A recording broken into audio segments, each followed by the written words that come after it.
Good morning students. Discuss करने जा रहे हैं preparation of हेलोएरिन्स from hydrocarbon from hydrocarbons. Hydrocarbons में जो प्रोसेस है वो इलेक्ट्रोफिलिक सब्स्टिट्यूशन रिएक्शन के द्वारा दिखाया गया है। तो क्या होगा देखिए, यहाँ पर क्या कंपाउंड लिया है, बेंजीन की जगह टॉलुइन ली है CH3। पहले मैं यही रिएक्शन समझा रहा हूँ, फिर इसके बाद इसमें एडिशन फैक्टर ऐड करते जाएंगे। और यहाँ पर किस किस पोजीशन पे, ऑर्थो और पैरा पोजीशन पे X लगा है। मेटा का आइसोमर इतना नेग्लिजिबल बनेगा कि उसे कंसीडर करके यहाँ पे नहीं दिखाया गया है, ऑर्थो पैरा सब्स्टिट्यूशन दिखाया गया है। तो क्या होता है, ये कंपाउंड क्या है, टॉलुइन है। ये कंपाउंड टॉलुइन है।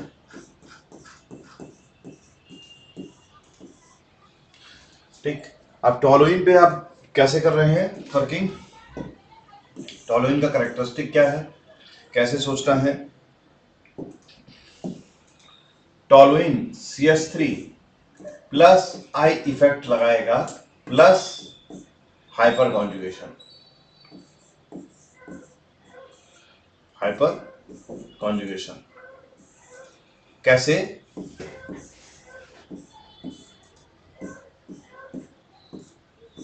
CH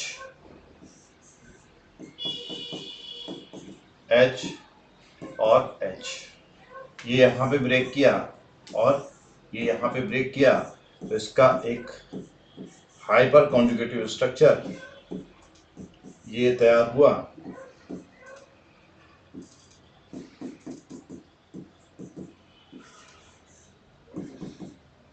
और ये H+, ये इतना शॉर्ट लिव्ड है कि जहां पर ये जो हाइब्रिडाइजेशन लेके चल रहे थे वही लेके चलेंगे और वापस साथ साथ इलेक्ट्रॉनों को दे करके हम क्या करेंगे, ये बॉन्ड वापस बना लेंगे।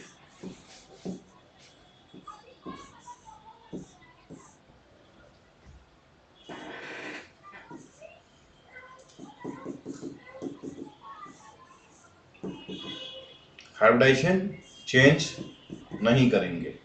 ये sp3 हाइब्रिड है, कार्बन sp3 हाइब्रिड ही रहेगा। डबल बॉन्ड यहाँ पे था, यहाँ पे था, यहाँ पे था। एक रेजोनेटिंग स्ट्रक्चर अगर आवश्यकता पड़ी तो हम इस तरह से डिफाइन कर सकते हैं कि ये यहाँ पर है और ये यहाँ पर है, तो negative charge, double bond C H और ये क्योंकि पांचवा बॉन्ड नहीं दिखा पाएंगे इसलिए वापस से ये रिमूव कर रहे हैं और यहाँ पे H+।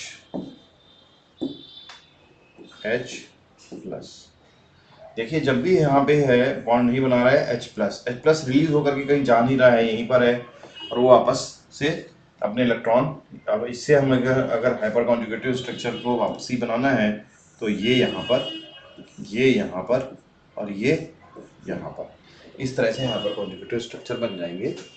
हमने ये देखा इसके थ्रू कि इसकी ऑर्थो पोजीशन, ये ऑर्थो पोजीशन है, ये भी ऑर्थो पोजीशन है और ये पैरा पोजीशन है। तो negative charge hyper conjugative structure के थ्रू ऑर्थो और पैरा पोजीशन पर नेगेटिव चार्ज आया। तो जो पूरी रिंग में इलेक्ट्रॉन देने की टेंडेंसी है वो डेल्टा माइनस देगी, रिंग को इलेक्ट्रोफिलिक सब्स्टिट्यूशन रिएक्शन के लिए एक्टिवेट करेगी, प्रमोट करेगी। इलेक्ट्रोफिलिक सब्स्टिट्यूशन रिएक्शन बेंजीन के रेस्पेक्ट में ज्यादा होगा। और ये नेगेटिव चार्ज किस किस पोजीशन पे होगा, ऑर्थो पोजीशन पे होगा और पैरा पोजीशन पे होगा। इसलिए जो भी प्रोडक्ट बना रहे हैं यहाँ वो ऑर्थो और पैरा बना रहे हैं। ऑर्थो और पैरा में जो कौन सा ज्यादा बनेगा ये डिपेंड कर देगा कि ऑर्थो ज्यादा स्टेबल है या प्लस आई इफेक्ट ऑर्थो पे ज्यादा लग रहा है या फिर पैरा पे ज्यादा लग रहा है। जब प्लस आई लगा रहे हैं CH3 के द्वारा तो ऑर्थो पे कंपैरेटिवली ज्यादा लगेगा plus I with respect to para, इसलिए ऑर्थो और पैरा में अगर कंपैरिजन है और परसेंटेज दी हुई है तो ये जस्टिफाई कर पाएंगे आप कि ऑर्थो में प्लस आई ज्यादा लगता है, इसलिए पैरा से वो प्रोडक्ट ज्यादा बनाएगा ऑर्थो और पैरा में। लेकिन जैसे रेशियो इस तरह से होगा 55-45, 53-47, ऐसे रेशियो होगा। 100% में जैसे मेटा है, मेटा 1-8% बन रहा है, तो वो ऑब्जेक्टिव ऑफ द रिएक्शन को फुलफिल नहीं करता कि मेटा क्लोरोबेंजीन आपको तैयार करनी है, मेटा क्लोरोटोलुइन आपको तैयार करनी है, या मेटा हेलो टोलुइन तैयार करनी है। तो वो इस मेथड के द्वारा Cl2Fe के साथ मेटा क्लोरोटोलुइन नहीं तैयार होगी, उसके लिए हम दूसरे रास्ते अपनाएंगे। यहाँ पर ऑब्जेक्टिव क्या है कि Fe क्या काम करेगा, ये पूरी रिएक्शन एक्सप्लेन करनी है। Fe क्या काम करेगा? Fe का काम है लुइस एसिड का, लुइस एसिड यहां पर X है, ठीक, यहां पे X है, जो यहां पर FeX2 है। X मतलब मान लेते हैं कि हमने क्या लिया था, क्लोरीन लिया था, ठीक है। तो क्लोरीन क्या करेगा, Fe के साथ बॉन्ड बना करके, Fe के पास क्या है, वैकेंट डी ऑर्बिटल है, vacant D orbital Lewis acid की तरह, लुइस एसिड के लिए प्रमोट करेंगे vacant D orbital, Lewis acid के लिए इसको रिस्पॉन्सिबल होंगे वैकेंट डी ऑर्बिटल। ये FeCl2 FeCl3 इस तरह से बनाने की प्रमोट करेगा और ये Cl प्लस आएगा। इस Cl प्लस पे क्या होगा, Cl प्लस जैसा फील आएगा, और इस Cl प्लस पे इस तरह से अटैक किया, यहाँ पे भी हाइड्रोजन है और एक इंटरमीडिएट बनाया हमने ClH प्लस चार्ज, ये बॉन्ड यहाँ गया तो प्लस चार्ज यहाँ आया, डबल बॉन्ड डबल बॉन्ड। अब क्योंकि यहाँ पर क्या लगा हुआ है, मिथाइल ग्रुप लगा हुआ है, तो हमने क्या किया, यहाँ पर मिथाइल ग्रुप लगा लिया। मिथाइल ग्रुप इस प्लस चार्ज को क्या कर रहा है, प्लस हाइपर कॉन्जुगेशन के थ्रू और प्लस आई के थ्रू स्टेबल कर रहा है। तो किस किस पोजीशन पे स्टेबल करेगा, ये ऑर्थो और पैरा पोजीशन पे स्टेबल करेगा, ठीक है। जब ऑर्थो पोजीशन पे अटैक करेगा Cl, तब ये करेगा, और पैरा पोजीशन पे करेगा, तो इसलिए अटैक ऑर्थो और पैरा होगा। तो इन शॉर्ट मैंने समझाया है, और रेजोनेटिंग स्ट्रक्चर बना करके मैं आपका टाइम वेस्ट नहीं कर रहा हूं यहाँ पर। अगर आपको आवश्यकता है तो आप दूसरी तरफ जा करके, दूसरे वीडियोस में जा करके इसके रेजोनेटिंग स्ट्रक्चर की प्रैक्टिस कर सकते हैं और बना सकते हैं, ठीक है। तो ये प्लस चार्ज जो है वो ऑर्थो और पैरा पोजीशन से बनेगा। तो इस तरह से हम आगे रिएक्शन कर सकते हैं। आगे अगला क्या स्टेप होगा, H प्लस हमने निकाल दिया, ये यहाँ पे टूट गया, H प्लस निकाल दिया, और ये क्लोरीन CH3 की ऑर्थो पोजीशन पे प्लस पैरा पोजीशन पे लगा हुआ मिल जाएगा, ठीक है। तो ये था। अब एक बड़ी बढ़िया सी लाइन लिखेगा बीच में कहीं पे, ठीक है। इलेक्ट्रोफिलिक सब्स्टिट्यूशन रिएक्शन एलिनिन के साथ देगा, रेस्पेक्टिवली लुइस एसिड होंगे लाइक आयरन और iron chloride, Fe, FeCl3, FeCl2, ये सब क्या काम करेंगे, लुइस एसिड का काम करेंगे, AlCl3, ठीक है। इस तरह से लुइस एसिड का काम करेंगे। Ortho para isomer can be separated due to the large melting point difference, ये आपके काम का है, मतलब सेपरेशन करने में प्रैक्टिकली उसमें जरूरत पड़ती है। Reaction with the iodine is reversible, now I is reversible, ठीक है।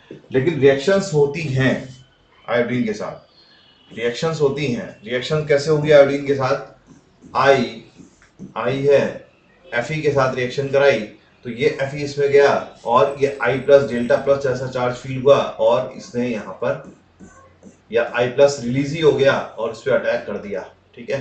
तो ये सब्स्टिट्यूशन रिएक्शन के थ्रू आयोडोबेंजीन बनेगा। लेकिन जो आप बना है वापस H प्लस इससे निकाला, जैसे ये H प्लस निकला है और I माइनस में निकाला HI बना, तो HI को क्या चाहिए, HI वापस अटैक करेगा, क्योंकि I minus is a very good nucleophile, good nucleophile, leaving group के बाद न्यूक्लियोफाइल भी है। तो ये I- खुद अटैक करने की इच्छा रख रहा है और क्या करेगा, I- खुद अटैक करने की इच्छा रख रहा है, लेकिन ये बेंजीन नहीं है, ऊपर भी इलेक्ट्रॉन है नीचे भी इलेक्ट्रॉन है, तो I- रिमूव करने के लिए H- को रिमूव नहीं करेगा। इसलिए ये जो कॉन्सेप्ट है कि गुड न्यूक्लियोफाइल है तो I- अटैक करके बनाता, ऐसा नहीं है। अब दूसरा एस्पेक्ट देखते हैं कि I- एक अच्छा लिविंग ग्रुप भी है, इज गुड लिविंग ग्रुप, तो छोड़ करके जाने की इच्छा रखेगा, इसलिए ये रिएक्शन रिवर्सिबल हो जाएगी। अगर हम HI को कंज्यूम कर लें, अगर हम HI को कंज्यूम कर लें, तो ये जो गुड लिविंग ग्रुप के रूप में छोड़ करके जाने की इच्छा है वो HI कंज्यूम हो जाएगा और जाने की इच्छा खत्म। तो हम क्या करेंगे, HI को कैसे कंज्यूम करेंगे, HNO3 HiO4 ऑक्सीडाइजिंग एजेंट होंगे जो HI को I- से खत्म कर देंगे, तो वो I2 के फॉर्म में वापस नहीं बन पाएगा। अब fluoro compound can not be prepared by this method due to high reactivity of fluorine. Fluorine के एस्पेक्ट में बात करते हैं कि फ्लोरो कंपाउंड आप इससे रिएक्शन से नहीं तैयार कर पाते हैं। आपको इस तरह से ये रिएक्शन नहीं लिखनी है, ये plus F2 plus lives acid और ये बन गया, ऐसा नहीं करना है। क्यों नहीं करना है, क्योंकि देखिए ये F है, ये F है, ये लिव्स एसिड है आयरन, ये यहां जा रहा है, इस पे डेल्टा प्लस आ रहा है और ये डेल्टा प्लस F प्लस के फॉर्म में घूम रहा है, ये पॉसिबल नहीं है। जबकि Cl प्लस पॉसिबल था, ये दूसरे उसके साथ पॉसिबल था। हम FeF3 हम ऑर्गेनिक केमिस्ट्री, इनऑर्गेनिक केमिस्ट्री में FeCl3 देखते हैं, FeBr3 देखते हैं, लेकिन FeF3 नहीं देखते क्योंकि बॉन्ड वीक है इनके, इसलिए हम इनके साथ FeF3 वगैरह नहीं देखते, मिलता ही नहीं है हमको देखने में। तो यहाँ पर इस तरह से नहीं बनता, इनडायरेक्ट मेथड अपनाते हैं हम वहाँ पर। इनडायरेक्ट मेथड क्या है कि फ्लोरोबेंजीन अगर तैयार करनी है तो आगे हम पढ़ेंगे भी बाद में कि यहाँ पर एनिलीन है NH2 और NH2 पे एक अच्छा लिविंग ग्रुप, NH2 एक पुअर लिविंग ग्रुप है, NH2- is a poor leaving group, ये ऐसे छोड़ करके जाने की इच्छा नहीं रखता। इसको हम कन्वर्ट करते हैं एक अच्छे लिविंग ग्रुप में, जो कि हम अमीन्स में जाकर के पढ़ते हैं, ये एक अच्छे लिविंग ग्रुप में कन्वर्ट होता है। N2 is a good leaving group. तो इसको कन्वर्ट करने के लिए अमीन्स में हमें पढ़ाया जाता है कि हम NaNO2 plus HCl in the ice cooled solution लेते हैं, तो ये अच्छे लिविंग ग्रुप में कन्वर्ट हो जाता है।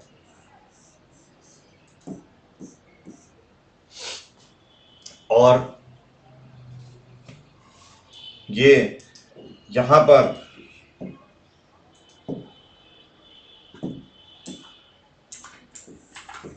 फिर हम इसकी रिएक्शन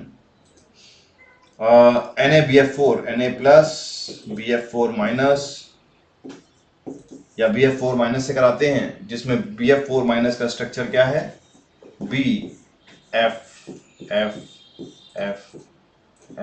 हाइब्रिडाइजेशन BF4 का sp3 और बोरॉन पे 4 बॉन्ड बन रहे हैं, बोरॉन पे 6 इलेक्ट्रॉनों के साथ ही अपने बोरॉन के अपने सैचुरेशन आ गया, 2 इलेक्ट्रॉन एक्स्ट्रा फ्लोरीन से मिल गए, माइनस चार्ज आया, लेकिन यहाँ पे इलेक्ट्रॉन नहीं है, माइनस चार्ज जरूर दिखा रहे हैं यहाँ, लेकिन बोरॉन पे इलेक्ट्रॉन अलग से नहीं है, 2 इलेक्ट्रॉन, 2 2 4 2 6 2 8 इलेक्ट्रॉन की वजह से है। ये बोरॉन का इलेक्ट्रॉन, ये बोरॉन का इलेक्ट्रॉन, ये बोरॉन का इलेक्ट्रॉन, ये डेटिव बॉन्ड के थ्रू इलेक्ट्रॉन, इस वजह से यहाँ पर निगेटिव चार्ज दिखा रहे हैं। तो ये निगेटिव चार्ज के साथ, ये निगेटिव चार्ज के साथ, ये निगेटिव चार्ज के साथ ये यहाँ पे अटैक करेगा और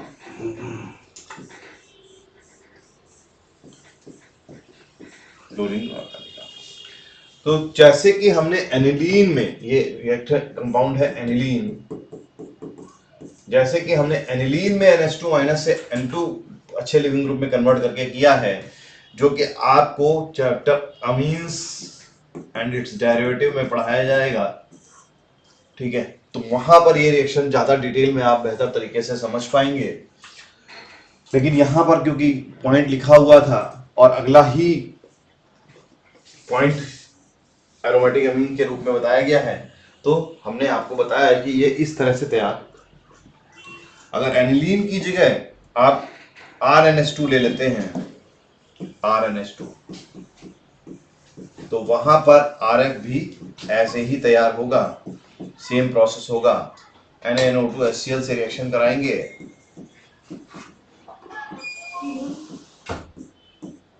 ठीक है, आइस कूल्ड सॉल्यूशन में, फिर BF4- से रिएक्शन कराएंगे तो F- रिप्लेस करके यहाँ पर RF बना देगा। तो ये सॉल्यूशन था हमारा।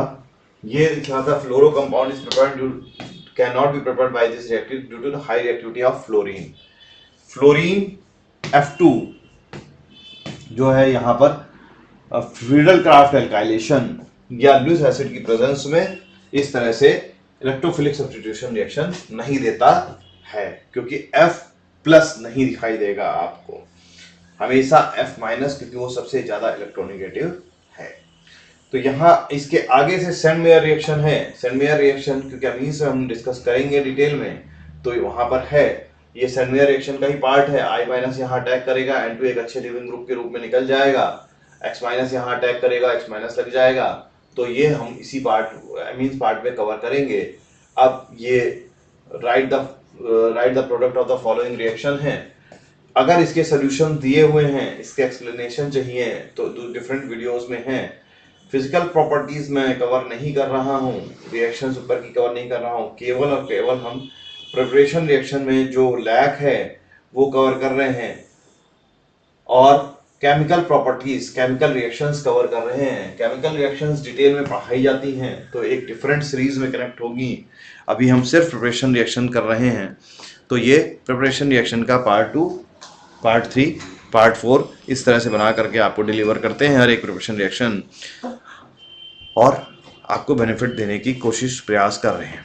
अगर ये प्रयास में आपने एक भी लाइन सीखी है, अपने बेहतर कुछ भी मिला है, तो आप कमेंट करेंगे, जवाब देंगे, तो आपको हम कुछ बेनिफिशियल बेहतर चीज़ें दे सकते हैं, या अपना कुछ कम्युनिकेट करेंगे कि हमें सर इस टॉपिक की ज़रूरत है, तो हम आपको उस टॉपिक पे वीडियो बना करके दे सकते हैं। इस तरह से आप ज़्यादा से ज़्यादा स्कोरिंग हो सकते हैं, ज़्यादा से ज़्यादा अपने ब्रेन को डेवलप कर सकते हैं, समझ सकते हैं, चीज़ों को लिंक कर सकते हैं और अपने आप को बेहतर कर सकते हैं। जो आपका पिछले दिन का यस्टरडे नॉलेज लेवल था उससे आप बेहतर हो सकते हैं। तो आप बताएं अपनी आवश्यकता अनुसार क्या आपको आवश्यक है। फिलहाल यहाँ पे थैंक यू।